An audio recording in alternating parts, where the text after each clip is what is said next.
I've thought a lot about the House of the Dead since its arcade debut roughly 25 years ago. Despite the impact it had then and its legacy since, Sega's original on-rails zombie shooter has only ever been made playable outside of an arcade in the form of mediocre ports to PC and Sega Saturn in 1998. So, when a full remake was announced for Switch, at long last, I was eager to see what developer Megapixel Studio could do to make this classic appealing to both veterans like myself and total newcomers to the series. Unfortunately, frustrating controls, a few performance issues, and a slim campaign make the House of the Dead remake a mixed bag for new and old fans alike.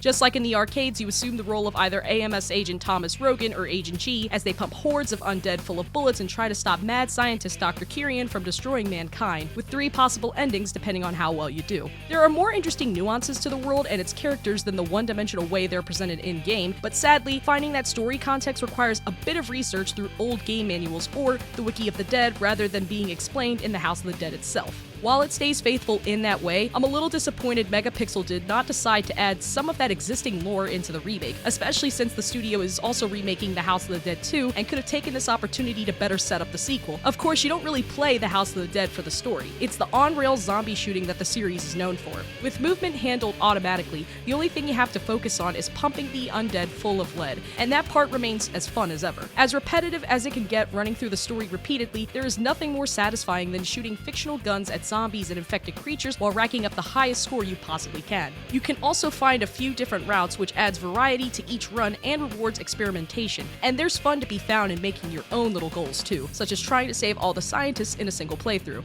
And as entertaining as this remake is alone, it's even better with a friend in 2-player co-op. It's a shame there isn't an online option, but there are at least 2 local modes to choose from, competitive and cooperative. The inclusion of a competitive mode certainly makes it even more rewarding to play with friends as you try to shoot down more enemies than they can and hoard the health packs for yourself.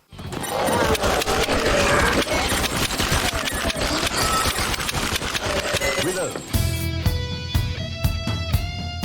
The House of the Dead remake's controls take some time to get used to and feel more complex than they need to be. There are a variety of options to try, from Joy-Con with full gyro aiming to simply using a Pro controller, though that light gun feel of using a single Joy-Con technically isn't even supported outside of the co-op for some odd reason. Regardless, every method is a hit and miss, both literally and figuratively. Firing your gun is done by pressing the A or ZR buttons, while reloading is tied to either the ZL or the B button. That's not the most comfortable arrangement, which makes using 2 connected Joy-Cons or the Pro controller preferable. Outside of providing an additional button for reloading, the D-pad and left Joy-Con buttons allow you to swap between additional weapons you can eventually unlock. These include options like an assault rifle and a grenade launcher that can obliterate anything in your path.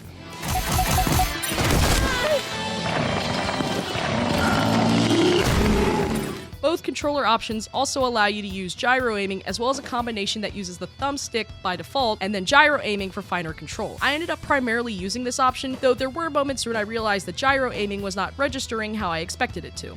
That meant I started to rely on the thumbstick more and more, while I could easily click on the right thumbstick to realign my gyro crosshair if I was out of frame. It was even easier to simply move the thumbstick a bit to shoot an enemy right away. This likely depends on personal preference to some extent, but I found gyro aiming to be a bigger enemy than the zombies more often than not. As much as I wanted to fully immerse myself by wielding a single Joy-Con like a light gun pistol, this remake is unreliable without 2. More surprisingly, I found better luck with gyro aiming when playing with my Pro controller or even in handheld, which is far from how I expected to prefer an arcade shooter. I can see why the controls were designed the way they were, as the flexibility to play docked, handheld, tabletop, or even on the Switch Lite is appreciated, but I still wish there was an option to remap the control layout to help alleviate some of these problems. I noticed several performance issues not related to the inconsistent gyro aiming as well. There were multiple instances where everything would freeze for a few seconds in the middle of combat. Running through the same sections with the performance mode option enabled provided a higher FPS at the cost of some graphical fidelity, but it didn't solve freezing issues. Loading screens were also noticeably slow, taking about 35 seconds for each new stage to fully load. These issues are relatively minor, but noticeable and annoying nonetheless, especially when the House of the Dead remake is not exactly a pretty game to look at from a graphical standpoint.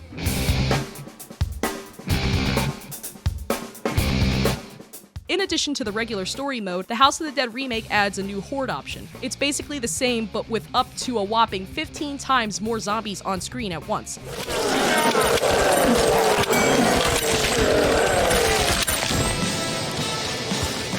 It feels a little redundant since story mode already has 4 escalating difficulty options, but I still found plenty of satisfying challenge in it as a veteran of the series. How you take your damage has also been adjusted slightly from the original, with the amount of damage you take depending on primarily on your difficulty level.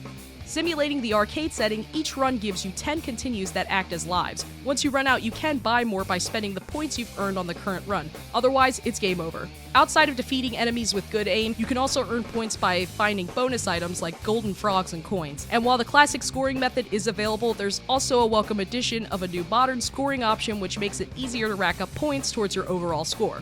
The two modes, combined with the difficulty options and different score systems, certainly provide a lot of replay value, and the ability to tailor your settings to your tastes makes this remake more approachable to a wider audience. Yet, I was disappointed that the additional options like the boss mode or the training mode that are a part of the House of the Dead 2 weren't included here. There's at least a gallery mode that lets you take a closer look at the weapons you've unlocked and the enemies you've defeated, but that's only entertaining for so long.